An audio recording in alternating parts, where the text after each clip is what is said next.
सुनिए जी, आज 2 दिन हो गया, घर में खाने का एक बूंद भी नहीं है।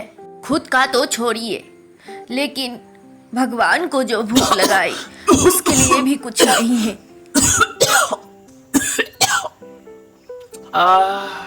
हाँ श्रीमती, तुम तो ठीक ही बोल रहे हो, लेकिन क्या ही बताए, 2 दिन से बारिश भी तो कम नहीं हो रहा है। तुम्हें तो पता है, तुम भी भूखे हो, साथ में मेरा कान्हा भी भूखा है। लेकिन क्या कर सकते हैं, कान्हा की जो मर्जी हो वही तो होगा। अब इन बुरी हड्डियों में भी इतना जान नहीं बचा। देखते हैं, अगर भगवान ने चाहा तो आज तो खाने को नसीब होगा, नहीं तो उपवास करके काटेंगे।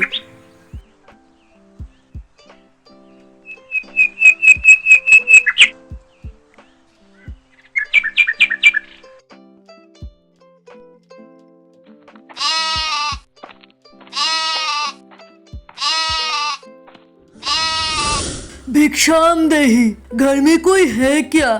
खाने के लिए कुछ दे। प्रणाम बाबा, थोड़ा सा चावल और एक सेब ही दिए हैं, घर में आज यही है। दूसरी तरफ शाम की पत्नी भी जंगल से लकड़ी इकट्ठा करके अपने घर को पहुंची। आ गई भगवान, मेरा भी हो गया। हाय राम, मैं सामने के गांव से खाने के लिए कुछ लेके आया हूँ। आज का दिन तो चल जाएगा, तुम जाके जल्दी से बना लो। रुकिए, पहले मैं भगवान को हाथ पाँव धो के भोग लगा देती हूँ।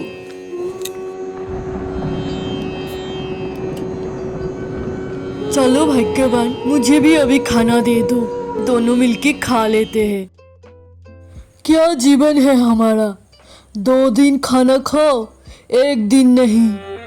भगवान हमें क्यों नहीं देखता है, इस बारे में तो मुझे भी पता नहीं।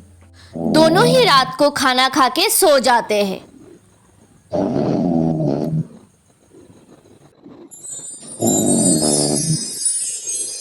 अचानक शाम रात को सपना देखता है। वो देखता है कि एक घर में वो ही सोया था। अगले ही पल वो खुद को आकाश में देखता है। हाय राम, हे कृष्ण, ये कहाँ आ गया मैं? हे वत्स, मैं तुम्हारे इतने दिनों के ताप से प्रसन्न हुआ हूँ। बोलो तुम्हें क्या चाहिए, जो भी मांगोगे मैं तुम्हें तुम्हारे हिसाब से दे सकता हूँ। आके मेरे सामने मेरा जीवन धन हो गया, मुझे और कुछ भी नहीं चाहिए। मुझे सिर्फ यही चाहिए कि मैं सारा जीवन आपका सेवा कर पाऊँ। हे वत्स, मैं तुम्हारे बातों को समझा, लेकिन मैं तुम्हें वही दे सकता हूँ जो तुम्हारे किस्मत में है। एक साथ में तुम्हारा पूरी जीवन में जितना बनता है मैं उतना सब एक ही दिन में दे सकता हूँ।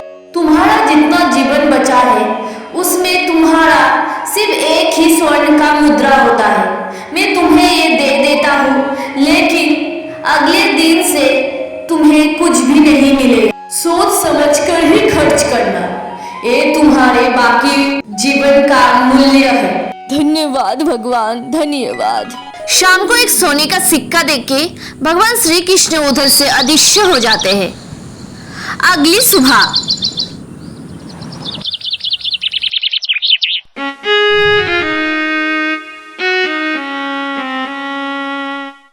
जैसे ही शाम का नींद खुलता है वो अपना तकिया हटाता है और उसे वही सोने का सिक्का दिखाई पड़ता है।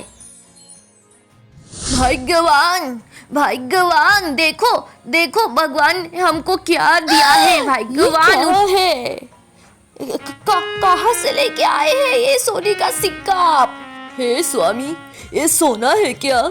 हाँ प्रिय, ये सोना ही है। कल रात को मैंने भगवान श्री कृष्ण का सपना देखा, जिनमें वो बोल रहे थे कि मेरा जीवन का जो कमाई है, मतलब मेरा भाग्य में जितना होता है वो एक ही सोने का सिक्का है। और मैंने भगवान को बोला कि मेरा जीवन में जितना होता है वो उतना दे दे। लेकिन उसके बाद क्या होगा, क्या खाएंगे हम लोग? हाँ, हम लोग सारे जीवन लोगों से मांग मांग के खाए हैं, भगवान का एक अच्छे से सेवा नहीं लगा पाए। मेरा एक ही इच्छा है कि हम इस सिक्के से लोगों को खाना खिलाएं, भर पेट। श्याम और उसकी बीवी कभी भी जीवन में अच्छे से खाना नहीं खा पाए, इसलिए वो लोगों ने वो सोने के सिक्कों से भगवान के नाम पे भंडारा लगाया और उसमें पूरा गांव के लोगों को बुलाया और भर पेट खाना खिलाए।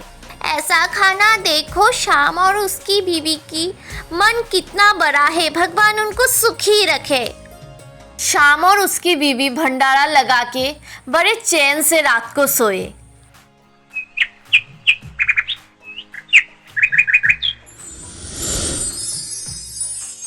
श्रीमती देखो, फिर से एक सोने का सिक्का।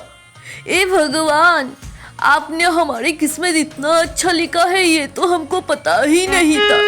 धन्यवाद भगवान, धन्यवाद। श्याम और उसका बीवी का मन बहुत ही अच्छा था। भगवान ने जब उनको एक सोने का सिक्का दिया था तो उन्होंने खुद के लिए कुछ भी नहीं बल्कि लोगों के लिए सोचा।